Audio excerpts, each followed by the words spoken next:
Curious, setting the scene. Picture a collision between two worlds built on absolute order. On one side, a teenage mystery gang that solves every problem with empirical evidence. On the other, Welton Academy, a 1950s boarding school governed by the unbending pillars of tradition. Both groups rely on strict formulas. While the gang analyzes physical clues with spectrometers, Headmaster Nolan maintains the school's rigid atmosphere through structural discipline and the weight of history. This mahogany library represents the ultimate expression of that control. It serves as the vault for the lyrical remains, the physical bones of legendary romantic poets, which have just been stolen in a defiance of the school's highest security. This environment is designed to catalog and contain the human spirit. Because it is so heavily structured, it becomes the ideal target for a disruptor who operates entirely outside the boundaries of logic. That disruptor is the Silverback Scholar, a 400-pound ghost gorilla who ignores physics, communicating through a series of manic comedic personas. The gang searches for logical footprints, but the gorilla leaves behind glowing banana peels and treats stolen skeletal remains like props in a stand-up routine. This is Walt Whitman. The gorilla specifically targets figures like him, reclaiming their bones to pull their legacy out of the sterile academic environment where they've been stored. Look at these students in their stiff uniforms. The gorilla isn't stealing these bones for profit. He is using them to stage a theatrical recruitment of the student body into a new, chaotic rebellion. A magnifying glass cannot solve a poem.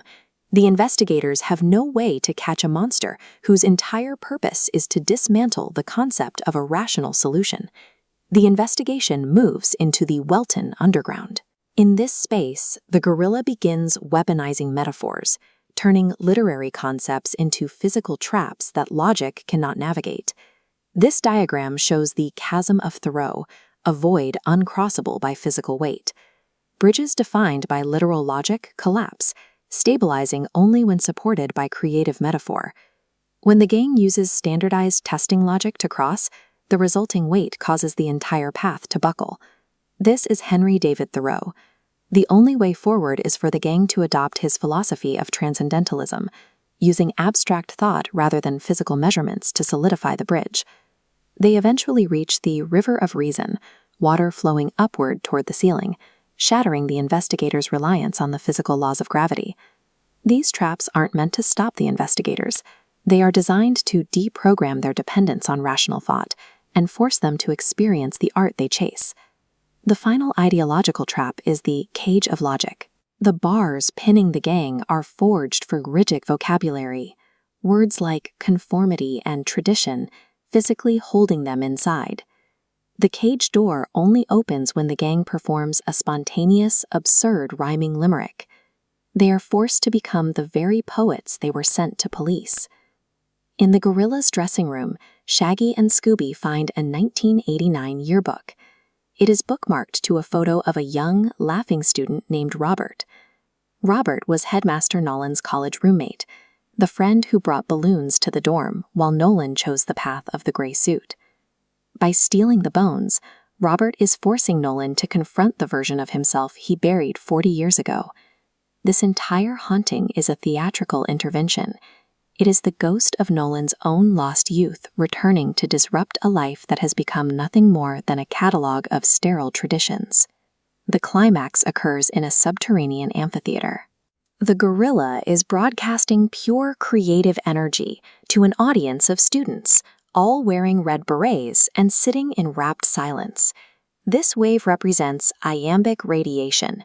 The bones are vibrating with poetic energy, so intense that it is physically destabilizing the school's foundation.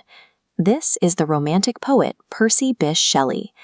As the radiation peaks, his remains and the other skeletons reanimate, breaking into a high-speed, synchronized dance routine.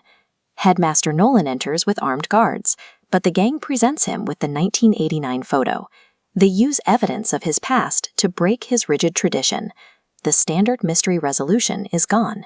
There is no rubber mask to pull off, only a man being forced to confront the person he was before he chose conformity. The system goes critical. The cavern begins to collapse under the frequency of the radiation, and the gorilla is forced to make a final choice.